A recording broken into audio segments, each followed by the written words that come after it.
All righty. Namaste, namaste, family of light. We want to say hello to our Facebook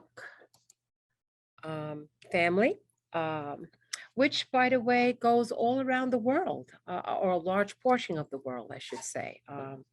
I didn't realize that with the stats, but it is quite extensive. And in fact, there are people from other countries that are translating what's being said, not only for the anchoring light, but also our Sunday services too, into other languages. So that's quite remarkable. And I just want to say that it was, the Amishadai, the family of light, the ascended masters, great white brotherhood, the saints, all of the family of light said, touch the minds and hearts of people around the world.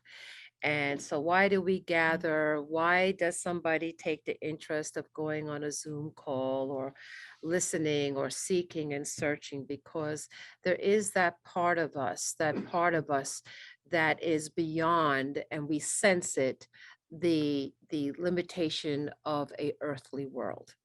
There's that part of us. And of course, there's always been throughout culture, whether through the shamans or medicine person or wisdom keepers or, monks or priests or nuns or whichever, it's all vibing into this higher awareness, even though there may be some that don't have the full understanding of it all, but it's something that pulls us towards that.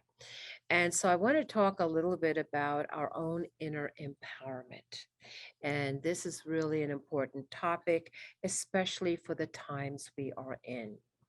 Right now, as you look out into the world, it is really hard to tell what's real and what isn't.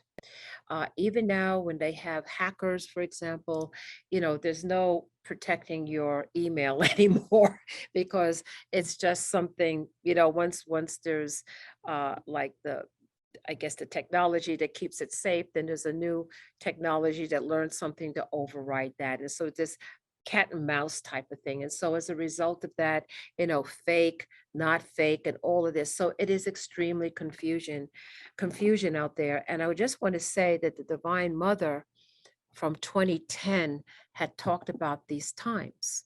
I had a real experience with that. And one of the things that she said was, she said she needs light workers to keep the polarities in balance. She said that extreme polarities causes war. She said that there will be a time of extreme polarity. And she said she needs somebody to hold the center, somebody to keep the swinging polarities, the extremes, somebody to hold it in center.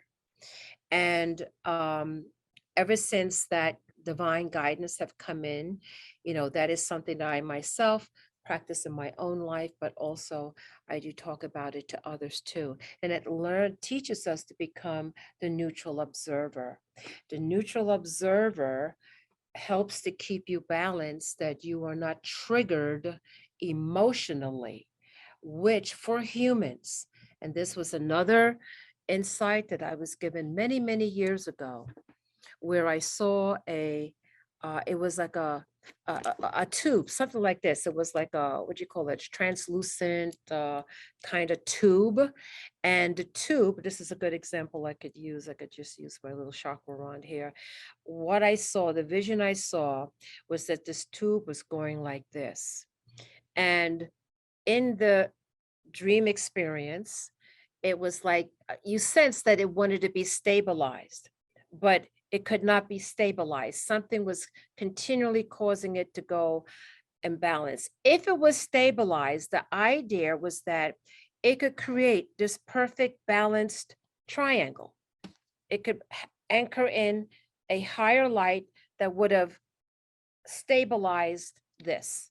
But there was something that was preventing that or didn't want that to happen. So this is vivid. This was a vivid experience I had many years ago. Come to find out, in the Keys of Enoch book, which I was not aware of, there is a very similar depiction of what I saw, and it was a snake, and it had like the cup, and the concept behind it was the fight, or the I guess the word is fight, the fight for humanity, for their soul, for their stuff. There's a fight for that. Okay. And so there's the idea of the ascension, and we all raise up and become better people, have, create a new world that is balanced, that is peaceful, and all of that, the golden age. But there's also something that doesn't want that to happen as well. So, as Jesus the Christ said in scriptures, he said, we are in the mixture. That's the word that was used, mixture. We have both. We have both. And that's where the discerning power is really, really needed as we move forward. You have to, first of all, let's just start with yourself. If you want to respond to something or want to do something, you have to say, okay, what is the motivation why I choose to do something? Am I coming from a good space? Am I coming from the highest space? Am I coming out of as a reaction? Excuse me, could you move that, please? Okay. As a reaction, you always have to know what your true motivation is, so you make sure that whatever you're responding to in particular, or reacting to in particular, is coming from that higher elevated place. You'd be surprised to say, like, oh wow, am I coming because of I feel competitive, or I feel a little jealous, or I feel a little, is that coming from a pure space? It's not, you have to correct yourself. All right. So you have to discern your own stuff, much less what's coming at you. It requires great discernment. So, how do you know? How do you start? Well, first of all of us, as we intend to say, I want to start to pay attention to what my physical, mental, and emotional body is trying to let me know. Because we have a brain in our stomach area, in the solar plexus, and a brain up here. We have an emotional body, okay, as well as a mental body and a physical body that will react. All of these are, I don't even call them extrasensory perception, because they're right in your physical, mental, and emotional body. But guess what? They're like a Geiger counter. They can guide you. And that's what you have to trust. Now, there's a lot of information that will come out in the world, and maybe information that's been out for decades, if not hundreds of years, to say things are a certain way, and not necessarily the idea that you keep on perpetuating because it's always been done, it's always been done, it's always been done.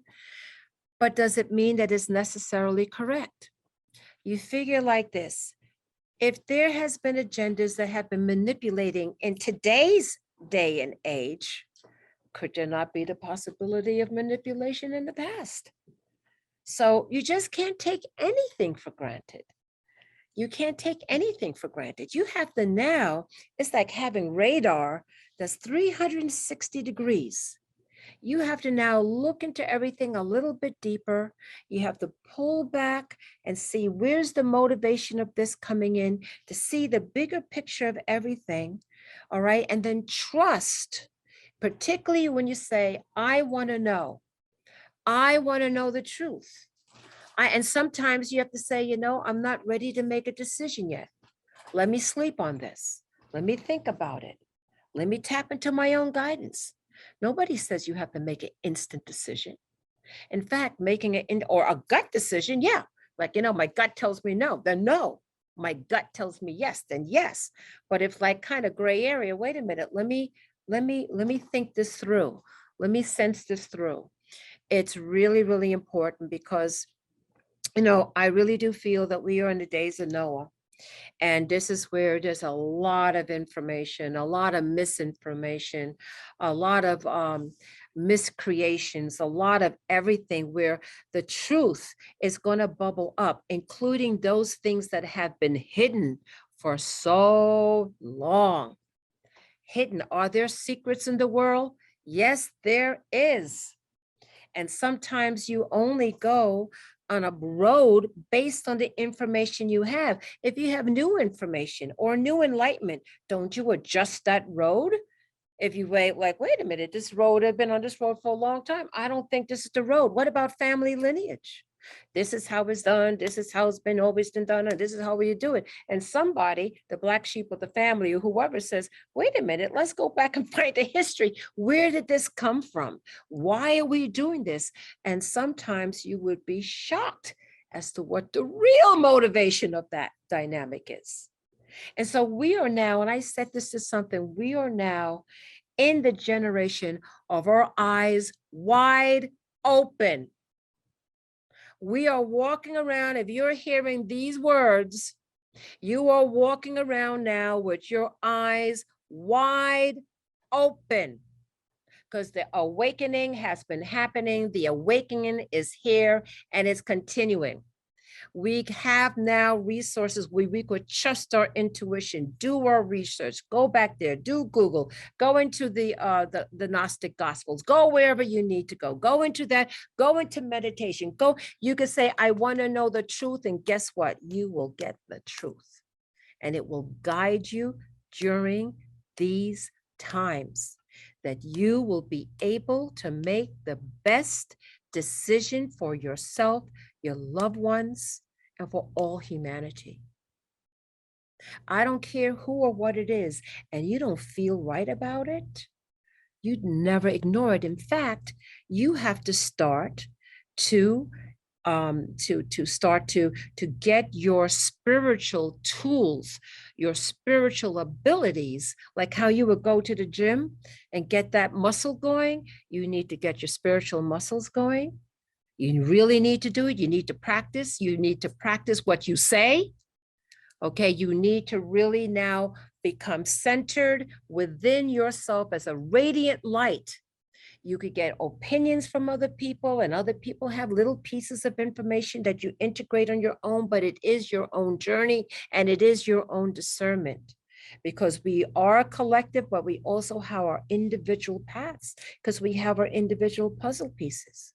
And where you're authentic and true to your puzzle piece as to who you are and everybody else's, then we have a grand harmonic.